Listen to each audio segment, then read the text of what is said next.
નમસ્કાર વિદ્યાર્થી મિત્રો, હું છું પ્રકાશ સર અને તમે જોઈ રહ્યા છો સારથી એકેડમીની આ યુટ્યુબ ચેનલ. વાત કરીએ વિદ્યાર્થી મિત્રો ધોરણ 10 અને ધોરણ 12ના પરિણામની, તો ચૂંટણી બાદ તમારું પરિણામ જાહેર થશે.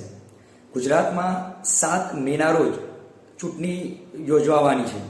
ચૂંટણી બાદ એટલે કે 15 તારીખ પહેલા તમારું રિઝલ્ટ તમારા હાથમાં તમને મળી જશે. આ પરીક્ષાની અંદર 75,000 કરતાં પણ વધુ શિક્ષકોએ પુરવણી તપાસી છે અને 80 લાખ પુરવણીઓનું ચેકિંગ થયું છે. વિદ્યાર્થી મિત્રો, ચિંતા કરવાની કોઈ જરૂર નથી. પરિણામ ખૂબ સારું આવવાનું છે. આ વખતે ગુજરાતના ઇતિહાસનું સૌથી વધુ રિઝલ્ટ આવવા જઈ રહ્યું છે. તમારું પરિણામની વાત કરીએ તો A1 અને A2 મેળવનાર વિદ્યાર્થીઓની સંખ્યામાં પણ ધરખમ વધારો થશે.